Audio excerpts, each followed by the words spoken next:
Olá, seja bem-vindo a mais uma live aqui no meu canal. Gostaria de lembrar você a ativar o sininho para receber as notificações dos nossos conteúdos. E hoje nós iremos abordar sobre a importância das habilidades sociais para a saúde mental. Eu gostaria de apresentar para vocês a psicóloga Antônia Cardoso, que é analista do comportamento ABA e também facilitadora do programa Socialize, que ela irá explicar um pouquinho sobre o que são habilidades sociais e como também estimular em casa. Então, as habilidades sociais, elas são comportamentos do ser humano importantes para os relacionamentos mais saudáveis. Seja muito bem-vinda, Antônia. Gostaria que você falasse um pouquinho sobre o seu trabalho. Eu agradeço o convite. Compartilhar para todos nós como seria trabalhar as habilidades sociais. Quando a gente pensa em habilidade social, o que é que vem na nossa cabeça? Será que realmente todos nós temos boas habilidades?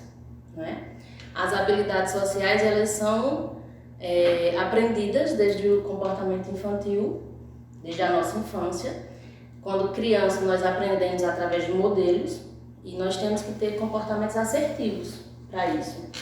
E a gente para e pensa um pouquinho, será que eu sou uma boa professora de habilidade social? Como foi passado para mim essas habilidades? Então, nós somos bons professores. Quando a gente pensa, você tem habilidade social, Tamires? Sim. Quais as nossas melhores habilidades? A gente tem algumas dificuldades, né? Nós analisamos, quando eu estou sendo professor no contexto de eu estou ensinando uma criança, no contexto. Então, como é que eu posso ensinar isso? E é nesse momento que eu percebo que algumas vezes não foi passado para mim de forma adequada, essas habilidades. E aí as crianças podem apresentar comportamento de frustração, que vem através da agressividade, tem comportamentos de timidez, e esses comportamentos podem influenciar socialmente no contexto no qual ela está inserida. E para isso, o adulto tem que saber como é que vai ser passado para a criança. Muito bom. Muito importante também a gente saber que as habilidades sociais, elas facilitam a nossa comunicação, a nossa compreensão em relação às necessidades do outro, E hoje eu gostaria de te perguntar, Antônia, quais são os estilos de comportamentos sociais? Nós temos 3 estilos. Nós temos o estilo agressivo, o estilo assertivo e o estilo passivo. Como seria o estilo agressivo? Ele acontece de forma que quando eu dou uma resposta, eu estou pensando somente em mim. Então são respostas momentâneas, eu não penso antes de fazer as ações. O comportamento passivo, eu estou sendo permissivo ao ponto de realizar o que as outras pessoas estão esperando. Então, às vezes eu até me coloco, mas eu espero o que é que vai ser a sua resposta. Então, para você iria gostar disso? Então, às vezes eu me permito fazer para o outro, esquecendo das minhas prioridades. E o assertivo, eu trabalho em cima da empatia. Então, eu vou analisar a situação, me coloco no lugar do outro, mas também vou fazer coisas que também sejam boas para mim, não só para o outro. Então, a gente tem que avaliar algumas situações e trabalhar em cima delas. Muito bem, então como vocês podem perceber, as habilidades sociais evitam também o conflito na vida adulta, seja no âmbito pessoal, acadêmico, profissional, As habilidades sociais fazem parte do nosso desenvolvimento. É por isso que, como terapeutas, a gente trabalha isso na área da infância para evitar agravamentos de comportamentos inadequados na vida adulta que prejudique essa socialização. Então, eu gostaria que você falasse um pouco quais são as habilidades sociais que precisam ser desenvolvidas, Antônia. Nós precisamos trabalhar as habilidades acadêmicas, trabalhar as habilidades emocionais. Eu preciso conhecer as minhas emoções para poder ter um bom contato social com as pessoas.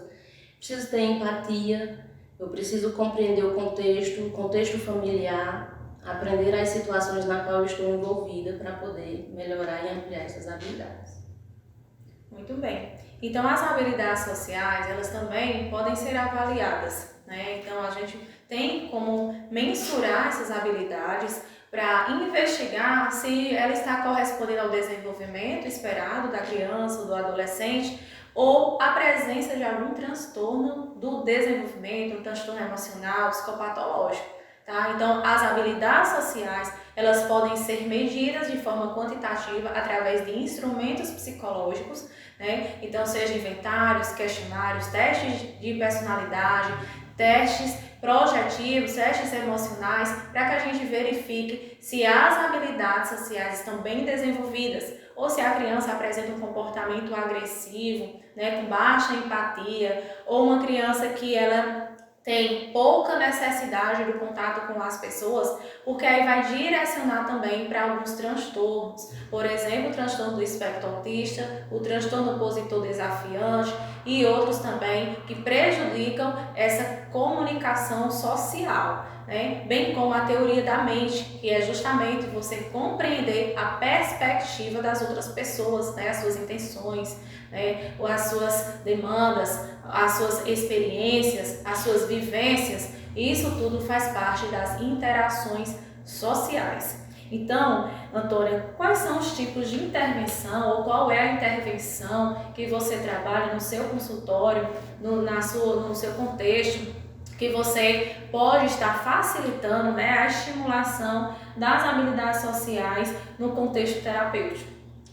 Nós podemos primeiro avaliar quando se recebe, né, no contexto infantil. Nós vamos fazer a avaliação inicial com os pais para saber qual é a queixa que ele vem trazendo em relação a isso.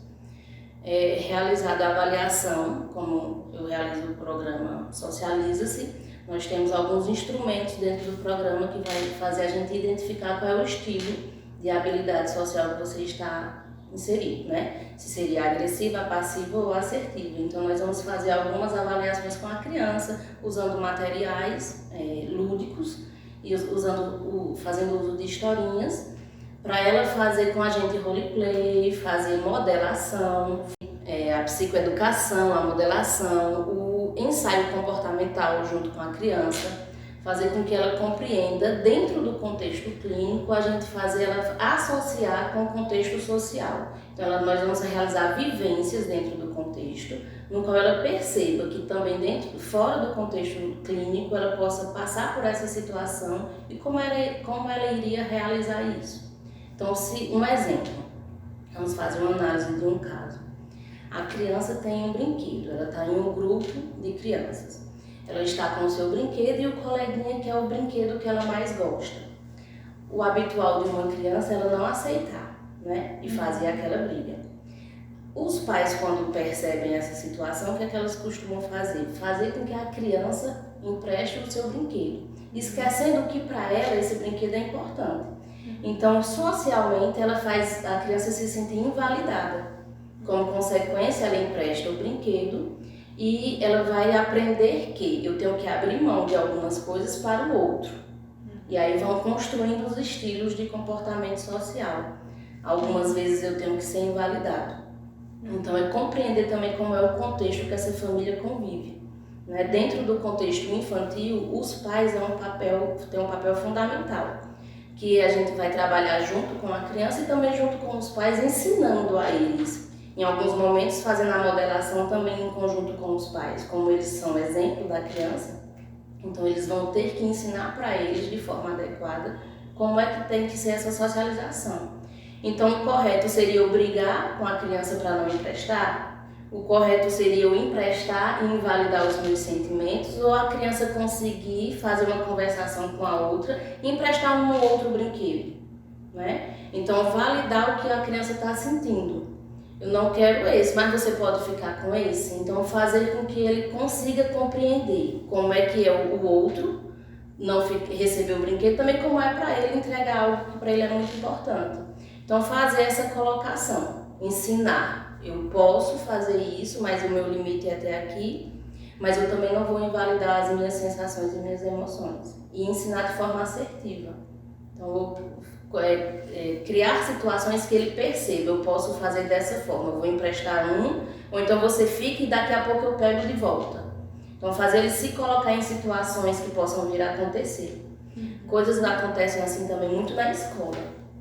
Em algumas situações, não só na infância, na adolescência também, né? A professora, a gente vê muito em questões com crianças com dificuldade de aprendizado, que tem dificuldade de se posicionar em frente o que a professora solicita.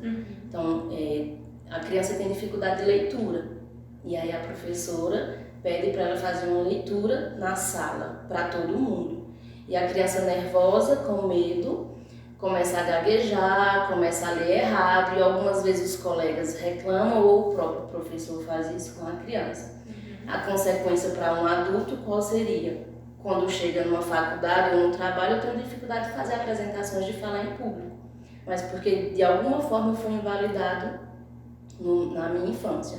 Então, os professores que eram para ensinar, o professor no contexto social, não é o professor escola, mas os professores para ensinar as habilidades sociais, às vezes também têm as suas dificuldades e perpassam isso para as crianças.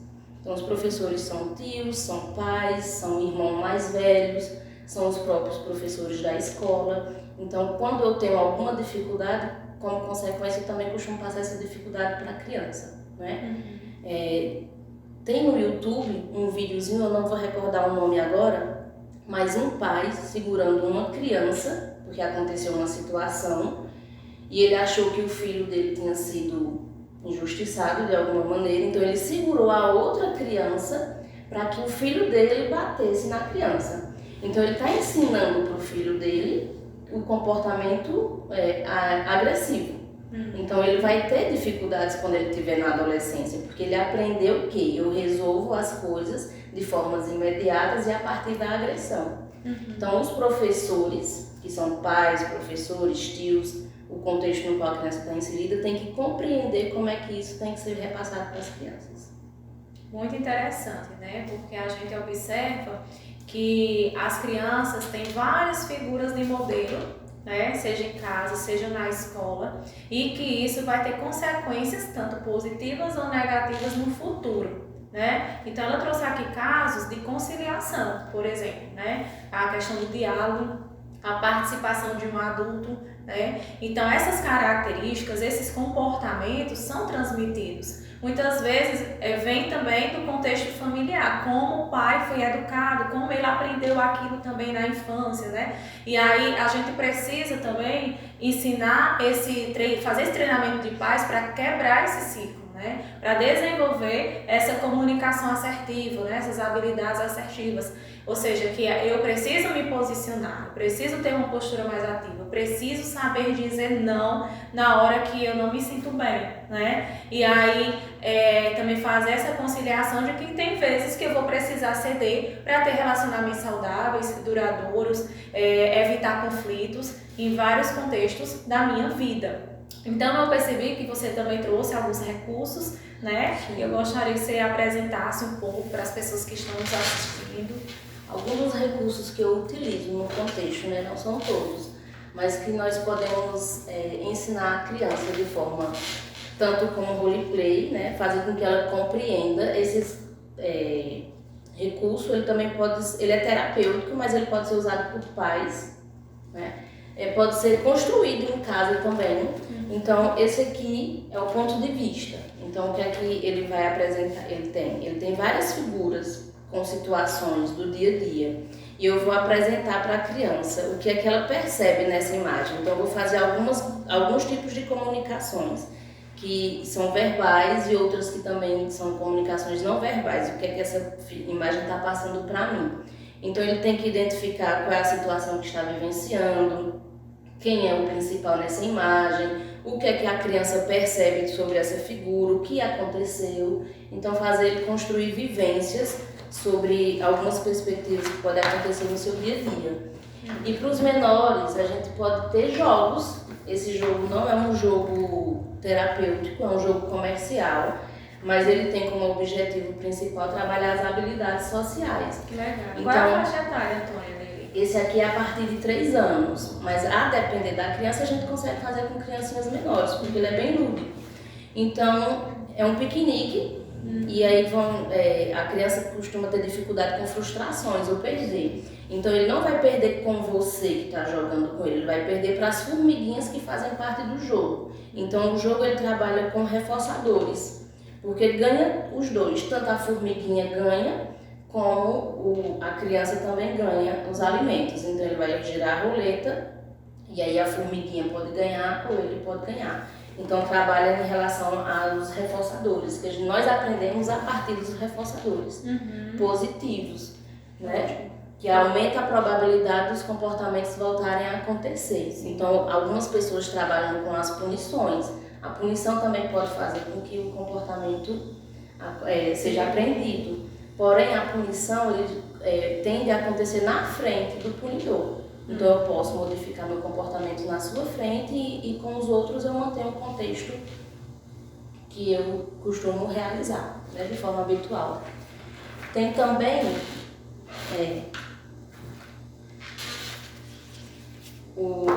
a economia de fichas, né, que a gente pode colocar aqui quais os comportamentos principais que a criança vem apresentando dificuldades nas relações, tanto em casa como nos outros ambientes. E aqui a gente também trabalha com o uso de reforço positivo. Então a criança realizou o que está sendo dito, né, o que está sendo apresentado, eu vou ganhar ou uma estrelinha ou uma carinha feliz. Se eu não realizei, eu vou ganhar uma carinha triste ou uma estrelinha vermelha. E aí você, dependendo da idade da criança, você vai definir com ela a quantidade por semana, né? Quantas carinhas eu posso ter? Porque eu tenho que, em início de mudança de comportamento, eu tenho que sempre ganhar o reforço, né? O reforço positivo, para ir aos poucos eu ir diminuindo esse reforço. Então eu posso aqui na primeira semana começar com 3 estrelinhas amarelas e ir diminuindo, né? Para no fim do mês eu estar com todos os comportamentos adequados. E sempre que eu realizar, eu vou, junto com a criança, eu vou definir o que é que eu irei ganhar. Ou pode ser no fim de semana, a cada 15 dias, um mês, enfim, vai ser definido entre a criança e os pais que irão realizar. Né? Não é só o pai que define, você vai fazer e vai ganhar isso. Porque nem sempre eu vou ganhar o que para mim é interessante. Então, se para mim não é bom, não é interessante eu mudar esse comportamento. Então, como os pais também têm que mudar o comportamento deles, é interessante fazer um consenso. Existe também o controle da raiva, o contrato da raiva, né? Nós podemos fazer um contrato com que a criança vai identificar quando eu estou tendo tal comportamento. Então ela vai dizer quando eu sentir tal coisa. Então ela tem que identificar 3 comportamentos que fazem ela perder o controle e ela tem que identificar 3 situações que vão fazer eu retomar esse comportamento assertivo. Então ela faz o contrato, ela assina, ela mesma faz as percepções, vai ser com a ajuda do terapeuta se ela tiver dificuldade de identificar os comportamentos problemas. E aqui também tem uma outra dica, né, que a gente pode utilizar, os balões, que é dentro da psicoeducação, né, como ela se sente, o que é que ela vai, qual situação aconteceu, então fazer ela compreender o contexto que ela está realizando isso, né, o coleguinha fez algo que eu não gostei, ou então a mãe não perguntou se eu queria comer aquilo e fez eu comer à força, né, ser invalidado, então ele vai identificar o comportamento que não foi bom para ele, identificar o seu comportamento e a consequência, né? O antecedente, o comportamento e a consequência. Que a consequência é o que mantém o comportamento.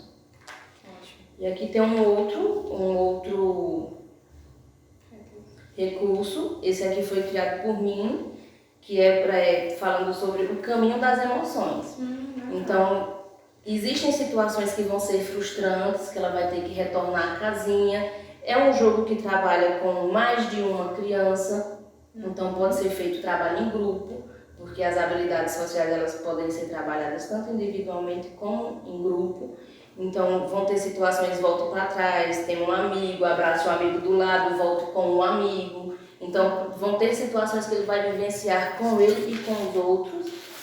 Um outro aqui, bem clássico, que é a gente também pode trabalhar com histórias, né? Crianças adoram histórias, as histórias vão contar situações vividas por eles, porque como eles vivem muito no mundo da imaginação, e eu gosto muito do Pequeno Príncipe, que inclusive tem ele, o infantil e o Pequeno Príncipe para gente grande, né? Que vai trabalhar as nossas habilidades sociais, mas como nós vamos trabalhar? Dentro do Pequeno Príncipe tem a questão dele, tem a raposa e tem a flor, né? A flor é uma das principais, né? Então, você conhece a história do Pequeno Príncipe, né? Então, a flor, ela teve um comportamento que não foi interessante. O comportamento dela foi agressivo. Ela respondeu de forma agressiva ao Pequeno Príncipe, como se invalidando ele, que ela não precisava dele de alguma maneira e que ele poderia ir, quando na verdade ela queria que ele não fosse, mas ela não sabia dizer para ele as suas dificuldades. E aí o Pequeno Príncipe segue a sua jornada. Então, se a flor tivesse trabalhado, se alguém tivesse trabalhado com a flor as suas habilidades sociais, ela saberia dizer para o Pequeno Príncipe que ela não queria ficar sozinha, né? Tanto é que ela ainda diz, ela não coloque a redoma sobre mim que eu não preciso. Então, o Pequeno Príncipe vem ensinar também essas questões, eu saber lidar com o outro, eu ter que saber ter uma boa conversação, né? Eu tenho que saber dizer com você que eu gosto, se eu não gosto. Então o Pequeno Príncipe teve que viajar, conhecer vários mundos para entender que o que a flor estava dizendo não era aquilo que ela estava falando. Então ela usou de uma comunicação não verbal, que ele não compreendeu. E as habilidades sociais vão ensinar isso para a gente. Existem também séries, né? Existem livros que vêm com tarefinhas para a gente entender nosso contexto emocional. Tem livros para trabalhar pais e filhos, esse aqui é muito bom. Quentinho Feito um Sapo, ele trabalha questões de aprender a respirar e tem atividades para trabalhar pais e filhos, não é só para as crianças, os pais também têm que fazer participação. E um dos recursos que vem dentro do programa Socialize-se, tem alguns livrinhos que também ensinam algumas habilidades, né? Ensina como é que as crianças vão participar de alguns contextos. E para os adultos nós temos o livro e também tem uma série, né? Que é o Dexter, que ele tem problemas, ele está dentro da patologia, né? Da sociopatia. E o pai ensina a ele como ele deve se comportar dentro da sociedade, né? Como é que um sociopata deve conviver bem dentro da sociedade. E o Dexter passa muito bem essa questão.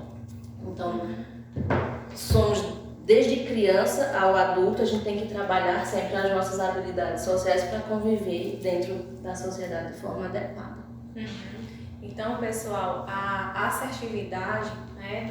Ela não é só você de saber dizer não, mas a forma como você coloca isso, né? Então, a assertividade perpassa também pelo autocontrole emocional, né? A nossa inteligência emocional, capacidade de lidar com as frustrações, com as perdas, com as decepções, com os sentimentos negativos, né? Emoções como a raiva, por exemplo, né? A nossa autorresponsabilidade, como ela colocou aqui no caso das crianças, as tarefas domésticas, né, para ter esses reforçadores, ter um bom planejamento, né, ter um bom comportamento, ter repertórios sociais positivos, né, a questão da civilização, né, do bom convívio social, tanto em casa quanto fora de casa, tá? E outras habilidades que são importantes para a nossa saúde mental, né? Então, a qualidade de vida para as nossas habilidades sociais perpassa desde a infância até a vida adulta, porque nós o tempo todo estamos nos socializando e construindo relacionamentos, né, criando vínculos com as pessoas. Então essa é a ideia, né, da estimulação, das intervenções, né? E no caso de adulto também é trabalhado com alguns recursos mais próprios para essa análise, para essa reflexão, né? Diferente das crianças, que são contações de histórias, são recursos mais lúdicos, que o terapeuta possa estar em comunicação com esse paciente, né? E aí eu gostaria de saber também um pouco sobre esse programa que você é facilitadora. Queria que você explicasse para as pessoas como é que funciona a Socialize. O programa Socialize, a gente realiza com alguns encontros. Vai dentro do primeiro, a avaliação com os pais, queixa inicial, e a partir daí a gente trabalha com a criança, fazendo a avaliação para identificar qual o estilo de comportamento que ele apresenta. Dentro do contexto, a gente vai trabalhar o roleplay, que ele se colocar no lugar do outro. Existem jogos que a gente também vai fazer esse trabalho. E trabalhar também com fantoches, fazer com que ele vivencie situações dentro do contexto que ele vai nos trazer. Né? Então a gente leva em consideração a fala dos pais e também a fala da criança, porque ela traz em si as suas dificuldades, em específico. Então nós vamos identificar e trabalhar dentro dela o que é que ela apresenta como dificuldade. E junto com isso a gente trabalha também fazendo visitação escolar para identificar como é o contexto dele dentro da escola, quais os problemas que ele apresenta no contexto escolar, as suas dificuldades, conversar com professores, passar para ele o que é que ele pode fazer para melhorar esse comportamento, dar dicas de reforços, né? Evitar trabalhar com as punições. Então trabalha também com o treinamento de pais, porque não adianta a criança modificar o comportamento dentro da clínica e em casa continuar o mesmo comportamento. Então a gente realiza o treinamento de pais, ensinando para eles os comportamentos que eles também devem modificar e coisas que eles devem realizar em casa com o contexto, né, que a criança vem apresentando. Com alguns desses recursos e alguns outros a gente também envia para casa para ele também fazer o roleplay dentro da clínica e o roleplay em casa, ele, a criança, ensinando para os pais como é que ele vai fazer aquele contexto. Então, toda a família tem que fazer parte, a gente não trabalha exclusivamente só com a criança. Para a criança modificar o comportamento, a gente precisa de ajuda, e a ajuda principal são os pais. Muito bem. E qual é a sua dica para que os pais possam estar estimulando de uma forma mais assertiva, né? Ou até desenvolvendo as habilidades sociais positivas nos seus filhos, em casa, né? O que eles podem fazer para estimular em casa? O principal, tempo de qualidade. Eu sei que hoje é difícil, né? Geralmente a gente fica com a criança, eu estou lá, mas eu estou no celular, ou então eu estou conversando com alguém, estou assistindo televisão. Então eu tenho que entender minha criança. Minha criança chorou, gritou, não é só uma birra. A criança tem dificuldade de comunicação. E muitas vezes por ter dificuldade de comunicação e não entender também o que é que eu estou sentindo, eu começo a fazer uma birra. E aí eu tenho que avaliar o que seria essa birra, o que é que ela está solicitando. Ela quer atenção? Ela quer um brinquedo? Ela quer fazer alguma coisa? Ou então ela está dizendo que ela não quer realizar aquilo que está sendo feito? Então eu tenho que parar e analisar o que é que aconteceu, qual é o comportamento e o que é que eu estou fazendo com essa criança como consequência. Né? Então é sentar e analisar. Eu também, enquanto pai, tenho que aprender as minhas próprias habilidades, tenho que entender as minhas emoções. Tenho que compreender que as emoções não são ruins. Então, eu sempre vou sentir alegria, raiva, medo, tristeza, nojo, amor. Então, essas emoções são intrínsecas. É importante que nós tenhamos, né? Porque se eu não tenho, eu tenho alguma dificuldade patológica, né? Então, o ideal é que eu sinta, mas que eu saiba entender as minhas emoções. Então, eu, enquanto mãe, eu compreendo quando eu estou com raiva. Eu grito meu filho quando eu estou com raiva. Então, sempre que eu me comunico com ele através do grito, então se eu grito, então meu filho, para entender, eu tenho que gritar para ele entender que eu estou dizendo pare com isso. Diferente de todos os dias que eu faço pare com isso. Né? Então, se eu falo de uma forma diferente, ele não vai entender sua comunicação, porque não é isso habitual. Então, eu tenho que parar, olhar os meus comportamentos com o meu filho, ter tempo de qualidade, ensinar para ele que sentir as emoções não são ruins, mas eu tenho que saber quando elas não estão de forma adequada. Tenho que ensinar que nem sempre eu vou poder me doar para o outro, que eu tenho que me colocar no lugar do outro, mas também eu tenho que me colocar, né, no meu próprio lugar e entender se isso para mim é bom. Então é perpassar para eles coisas que para mim são importantes. Então quais são as prioridades da minha família? É sempre estar disponível para o outro? O contexto da minha casa existe sempre confusões e brigas? Então eu tenho que analisar isso tudo e modificar também as minhas relações primeiro dentro de casa. E depois ensinar que ela, no contexto, quando estiver no parquinho, ela tem que saber dividir um brinquedo. Né? Então os pais às vezes também não sabem dividir. Então como que eu vou ensinar meu filho a dividir se eu também não sei? Então como que o meu filho grita comigo, será que você está gritando com ele? E a resposta dele vai ser o grito. Né? Então é tempo de qualidade, modelo, eu sou o modelo da minha criança, né? Paciência, ter criança não é fácil, comportamento de criança é difícil, e eu tenho que ser professor, porque a criança não nasce, às vezes a gente espera que a criança tenha um comportamento adequado, né? Isso. Você não foi tomar banho, eu pedi para a criança tomar banho, certo? Mas aí ela tem lá um monte de brinquedo, então eu vou tomar banho ou eu vou ficar com os meus brinquedos? Então eu tenho que ensinar para ela algumas situações, então é a hora do banho, vamos guardar os brinquedos? Né? Então eu só espero do meu filho, eu não ajudo ele. Então eu não posso só esperar dele, eu tenho que ensinar ele. Então ele não guarda os brinquedos, mas você solicita que ele guarde, você ajuda ele a guardar. Ou a mamãe tá aqui, vamos ajudar a guardar os brinquedos? É diferente, guarde os seus brinquedos. Estou esperando 3 minutos, você tem que guardar os brinquedos. Né? Então isso é um tom de ameaça. Então eu tenho que entender que a criança ela precisa compreender e que isso seja de uma forma amorosa, né? Então eu vou sentar com ela e vou ensinar, eu não vou esperar que você já saiba o contexto, porque eu sou adulta, eu espero que você já saiba, mas você é criança, então você tem que ser ensinado. Então chegou da escola, já tirou a roupa? Vamos lá tirar a roupinha, a farda, tomar banho e almoçar. Então é ensinar as etapas, eu não posso pular, eu tenho que ensinar a etapa uma a uma. Olha só como é importante, né?